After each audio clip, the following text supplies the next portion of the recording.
She tried pulling herself back, but however hard she tried, however hard she pushed, she could not stop her feet dragging her towards the open window. She dug her heels into the wooden floor, feeling splinters coming off it as her feet dragged her onward. Her hands caught the windowsill, and the wind blew in her face, causing her hair to whip around. Her eyes widened with helplessness and terror, taking in the navy blue sky with its sad gray moon and an uneven sprinkling of stars. She couldn't move her head, but she turned her pleading eyes to him as he stood beside her. "Please," the word caught in her throat, her voice choked with fear. He looked back intently into her eyes, that smile fixed on his lips as he tied the thick rope around the window ledge. It all started 3 weeks ago. She had woken to a sudden tapping at her window, ignoring it, thinking it was the wind playing tricks. She went back to sleep.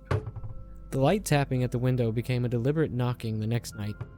She sat shivering with fright in her bed, unable to move until the knocking ceased. The next morning, she was sure she had been imagining things. Her room was on the 3rd floor with no trees or drain pipes outside to provide access to any unwelcome intruders. It wasn't knocking. She convinced herself it must have been one of the many mysterious sounds the night weaves into its lullaby. 2 days have passed. As she's sculpting downstairs in her studio, she heard the knock again. For a second, she froze with fright. Then, she turned. Outside the window, hanging upside down, was a little boy.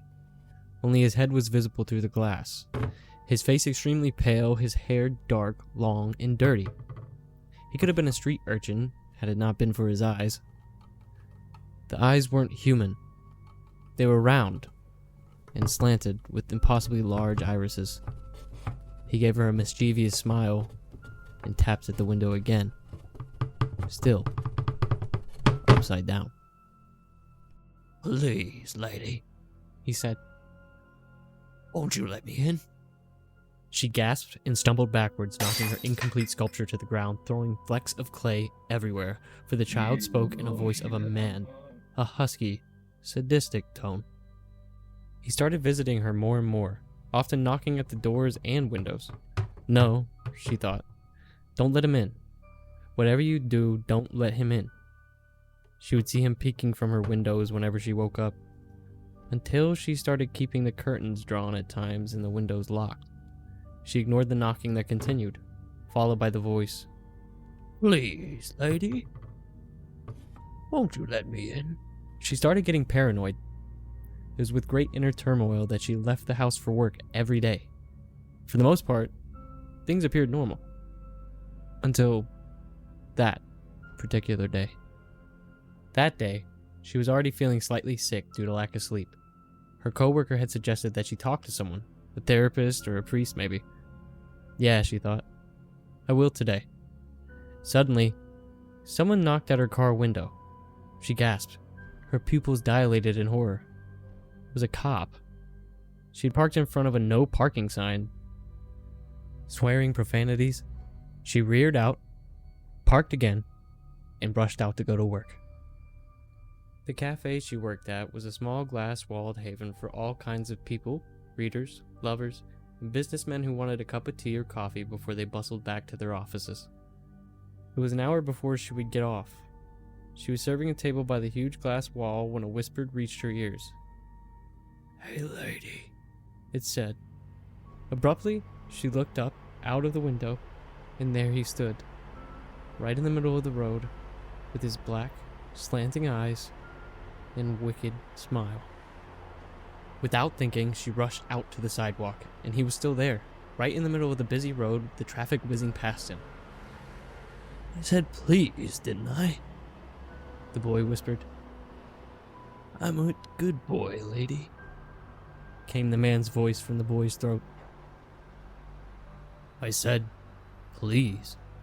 He stood 12 feet away, and still his voice sounded in her ears above the noise of traffic as clearly as if he was inside her own head.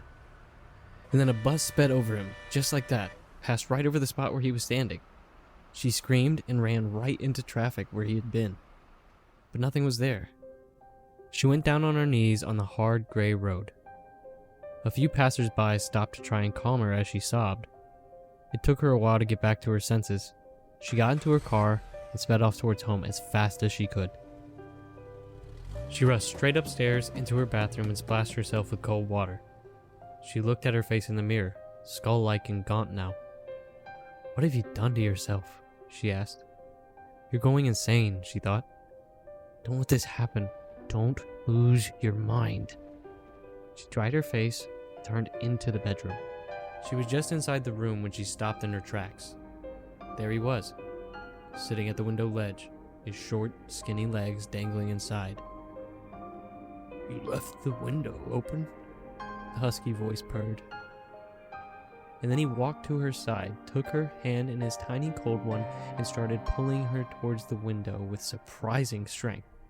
Though she struggled, she could not fight him off. She watched him tying the rope to the ledge at one end and the other into a noose. "Please," she managed to croak out.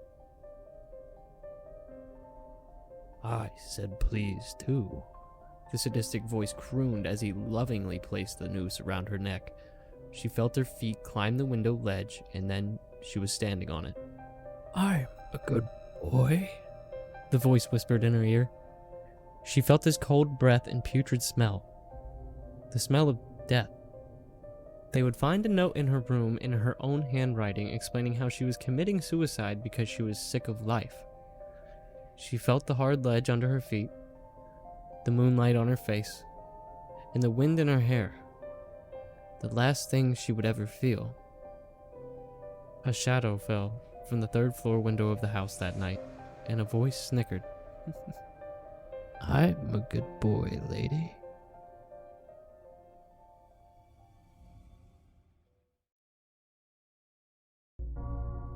Thank you for listening to The Boy in the Window, a creepypasta written and credited by Jilani. Narrated by me, CreepySauce.